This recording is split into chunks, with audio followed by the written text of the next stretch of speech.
Good morning class. आज हम chapter 4 foundry work को कंटिन्यू करेंगे, जिसमें सबसे पहले हमने इसका इंट्रोडक्शन पढ़ा था। उसके बाद फिर इसके जो मोल्ड्स वगैरह हैं उसके बारे में डिस्कस किया था, किस तरह बनते हैं, क्या क्या कंस्ट्रक्शन होती है, कोर्स कैसे लगाते हैं, या फिर और उसमें सैंड कौन कौन सी इस्तेमाल की जाती है, किस किस तरह से बनाया जाता है और किस किस साइज़ के होते हैं। फिर उसके अंदर कॉम्पोजिशन पढ़ी। उसके बाद फिर इसके बाइंडर्स वगैरह को डिस्कस किया। फिर हमने उसके अंदर अगर कैविटी या उसके अंदर कोई सुराख वगैरह रखना है या फिर कोई भी पेरिफेरी हमने करनी है, उसके कोर्स वगैरह के बारे में पढ़ा था। जैसे कि ये कोर्स हैं balanced course, horizontal, vertical, hanging course हैं। तो ये सारे हमने कोर्स पढ़े थे। अब जब मोल्ड तैयार हो जाता है और उसके अंदर कोर्स वगैरह अगर लगाने हो वो लग जाते हैं, कैविटी वगैरह बनानी हो तो वो बन जाती है। उसके बाद फिर हम क्या करते हैं, उसके अंदर वेंट्स बना देते हैं। वेंट्स क्या होते हैं? वेंट्स होते हैं छोटे छोटे से होल्स होते हैं जो कि ड्रिल किए जाते हैं, या फिर जो कि वेंट की जो ड्रॉस का स्पाइक है तो उसके साथ हम छोटे छोटे से होल करते हैं ताकि उसके अंदर कोई भी गैसेस, कोई भी हवा वगैरह ना रह जाए। तो उसके बाद फिर हम आते हैं मेल्टिंग के प्रोसेस पर। तो मेल्टिंग एक ऐसा प्रोसेस है जिसके अंदर हम किसी भी धातु को लिक्विड फॉर्म में लेके आते हैं। बहुत ज़्यादा टेम्परेचर हाई करके लिक्विड फॉर्म में उसको पिघलाते हैं। उसके बाद फिर मोल्ड के अंदर उसको पोर करते हैं। तो जो फर्नेस है, जो जिस फर्नेस को इस्तेमाल करते हैं वो फर्नेस हम मेटल की टाइप के हिसाब से हम इस्तेमाल करते हैं कि जिस तरह का मेटल हो उस हिसाब से हम फर्नेस को चूज़ करते हैं। ठीक है। तो जैसे कि बहुत हाई टेम्परेचर है, बहुत हाई टेम्परेचर चाहिए किसी के लिए, किसी धातु के लिए, तो उसके लिए हम इलेक्ट्रिक आर्क फर्नेस टाइप इस्तेमाल करते हैं, क्योंकि इलेक्ट्रिक आर्क फर्नेस बहुत हाई टेम्परेचर को डील कर सकता है। ठीक है। और फिर जो सबसे बहुत लो टेम्परेचर की चीज़ें होती हैं, जैसे जिनका मेल्टिंग पॉइंट बहुत लो होता है, ठीक है, जैसे टिन, जिंक वगैरह होते हैं, तो इनके लिए सादे बर्नर इस्तेमाल करते हैं और उनके ऊपर आयरन पॉट, मतलब जो सादे लोहे के मर्तबान होते हैं उन्हीं में हम उनको मेल्ट कर लेते हैं। उसके बाद फिर उनसे थोड़ा सा हार्ड मटेरियल आते हैं, जैसे कि एलुमिनियम और ब्रास, ब्रोंज, इस तरह के जो मटेरियल हैं उनको टेम्परेचर ज़्यादा चाहिए होता है। इसके लिए हम oil fired crucible furnaces use करते हैं, क्योंकि वो टेम्परेचर थोड़ा सा हाई होता है उनका। फिर आता है कास्ट आयरन। ठीक है, मतलब जो कास्ट आयरन टाइप के हार्ड मटेरियल्स हैं उनके लिए हम इस्तेमाल करते हैं इलेक्ट्रिक आर्क फर्नेस टाइप इस्तेमाल करते हैं। ठीक है, क्योंकि वो जो है हीट को बहुत ज़्यादा बर्दाश्त कर सकते हैं और उसके अंदर जो भी चीज़ डाली जाए उसको वो इजीली मेल्ट कर लेते हैं। इससे ऊपर के टेम्परेचर्स भी ये डील करते हैं, जैसे कि ओपन हार्ट फर्नेस जो होते हैं वो भी इसीलिए इस्तेमाल किए जाते हैं क्योंकि वो हाई टेम्परेचर को बर्दाश्त करते हैं। फिर एक बार जब मेल्ट कर लेते हैं हम मेटल को, तो उसके बाद हमने उसको फर्नेस से निकाल कर तो मोल्ड के अंदर डालना होता है। तो मोल्ड कैविटी तक ले जाने तक जो जो मीडियम इस्तेमाल होता है उसको हम लैडल कहते हैं। ठीक है, लैडल एक सांचा, एक बर्तन वगैरह होता है जिसके अंदर हम मोल्टन मेटल डालकर तो उसको फिर मोल्ड के अंदर पोर करते हैं। अब वो सांचा या वो बर्तन भी मेटल के हिसाब से होता है कि मेटल अगर ज़्यादा है, लिक्विड फॉर्म अगर ज़्यादा है हमारे पास तो बड़ा लैडल होगा, और लिक्विड कम है तो छोटा लैडल इस्तेमाल होगा। अब जो छोटे लैडल्स होते हैं उनको हम बॉयलर प्लेट के जो मटेरियल है उससे बनाया जाता है, ताकि वो इस मटेरियल को, मतलब जो कम मटेरियल पोर किया जाता है या कम क्वांटिटी में पोर किया जाता है उसको हैंडल कर सके। और उसको मेटल प्लेट से बनाया जाता है, जिसके साथ मिक्सचर होता है फायर क्ले और फायर सैंड का मिक्सचर होता है। ठीक है, और ये जो है 15 से 30 केजी तक का वज़न बर्दाश्त कर सकता है और एक बंदा ही इसको ट्रांसपोर्ट करता है। जबकि बड़े लैडर्स जो हैं उनको उनको पहले प्री हीट करना पड़ता है, मतलब कि अगर ठंडे लैडर में हम गरम मेटल डालेंगे तो वो क्रैक्स आ सकते हैं, ठीक है, उसमें डिफॉर्मेशन आ सकती है, तो इसलिए हम उसको पहले प्री हीट करते हैं, ठीक है।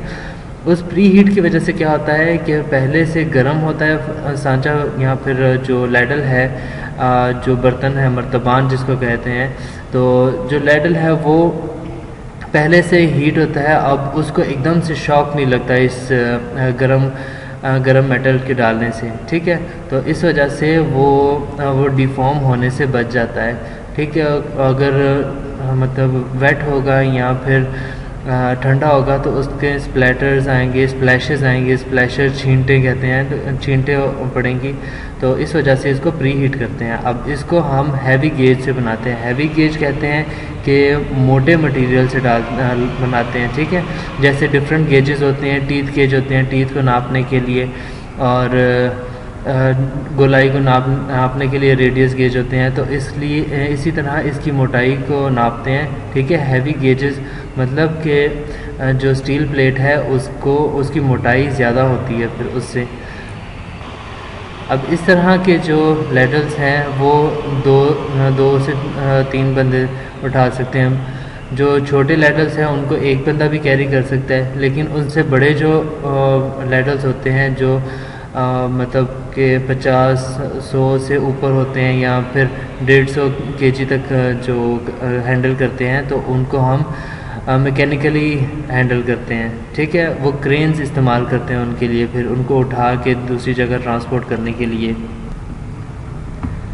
फिर हमने जब मोल्टन मेटल डाल दिया है तो उसके बाद फिर उसको छोड़ा जाता है सॉलिडिफाई होने के लिए।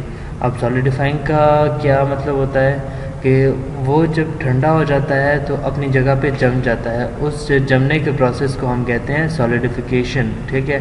तो जब वो जम जाता है अपनी जगह पे, ठंडा हो जाता है मोल्टन मेटल, तो वो रेडी टू यूज़ नहीं होता, ठीक है। रेडी टू यूज़ मतलब कि उसको निकालते ही हम इस्तेमाल कर सकते हैं, वो अच्छी सी शेप में होता है, वो उस तरह से नहीं होता। उसके अंदर बहुत सारी इम्प्योरिटीज़ होती हैं, बहुत सारे एक्स्ट्रा मटेरियल होता है, बहुत सारा वेस्ट मटेरियल होता है। अब वो वेस्ट मटेरियल कौन कौन सा होता है? पहले तो ऊपर से जब हम मेटल डालते हैं, ठीक है, मोल्टन मेटल डालते हैं, तो वो मोल्टन मेटल का जो गेट होता है उसको हम स्क्रू कहते हैं, डाउन स्क्रू कहते हैं या स्क्रू कहते हैं। अब वो सारा मेटल से भरा होता है, वो रिमूव करना पड़ता है। उसके बाद फिर उसका रनवे होता है जो कि हॉरिजॉन्टल डायरेक्शन में होता है, ठीक है, कि जहाँ से मेटल जाता है कैविटी के अंदर, वो भी एक्स्ट्रा मटेरियल होता है, उसको भी रिमूव करते हैं। उसके बाद फिर हमने राइज़र रखा होता है। राइज़र क्या होता है कि राइज़र होता है उसके साथ एक रिजर्वायर सा होता है या फिर थोड़ा सा गैप रखा होता है ऊपर की तरफ, ताकि जो मटेरियल एक्स्ट्रा अगर एक्स्ट्रा कहीं पर चाहिए तो वहाँ से मिल जाए, सही है। तो वो राइज़र भी हटाते हैं। उसके बाद फिर जो कूप एंड ड्रैग सेक्शन जिस पॉइंट पे जाके मिलता है वहाँ पर एक्स्ट्रा मटेरियल होता है बर की शेप में, क्योंकि एग्जैक्ट परफेक्टली वो मैच नहीं करता, मतलब थोड़ा सा गैप हल्का सा कहीं ना कहीं रह जाता है। तो वहाँ पर जो है मटेरियल हल्का हल्का सा, मतलब आपको पता चलता है कि वो एक जोड़ है, तो वहाँ से बर उतारने पड़ते हैं, ठीक है। फिर उसके बाद कहीं कहीं पर आपको सैंड दिखती है जो कि उसके साथ कास्टिंग के साथ या फिर एंड प्रोडक्ट के साथ जुड़ी हुई दिखती है, ठीक है। तो आप क्या करते हो कि उसको भी हल्का हल्का सा रिमूव कर देते हो। तो इन सब प्रोसेस के बाद आपको एक फिनिश्ड प्रोडक्ट मिलता है। अब मेन जो उसका साइकिल होता है फाउंड्री का, वो ये होता है।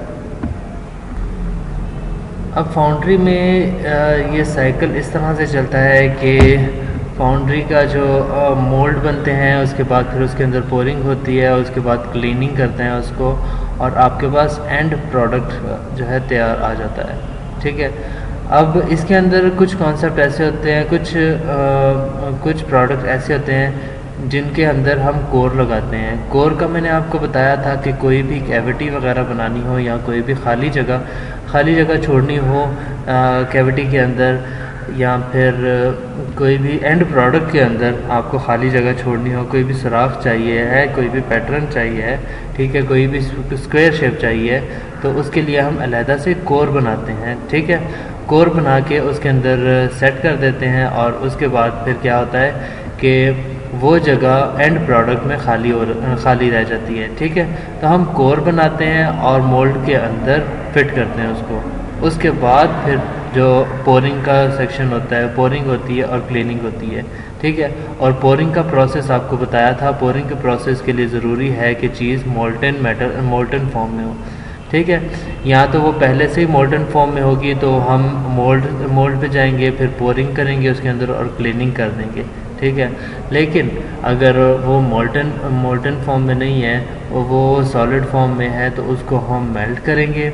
ठीक है, मेल्ट के बाद उसको मोल्ड के अंदर पोर करेंगे।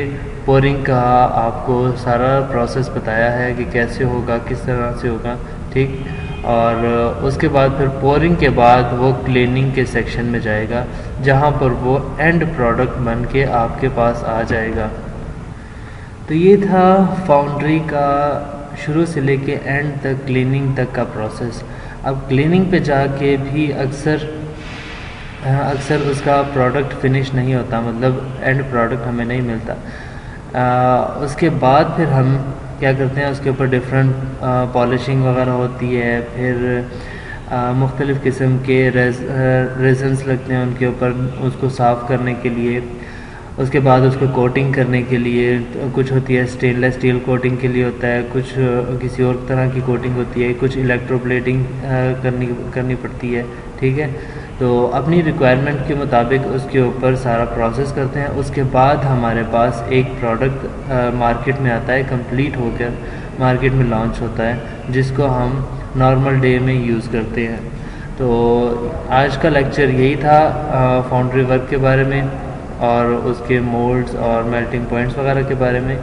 तो होप आपको समझ आया होगा। अगर आपको कोई चीज़ इशू है, कोई समझ नहीं आया, तो आप अभी क्वेश्चन कर सकते हैं। Thank you so much.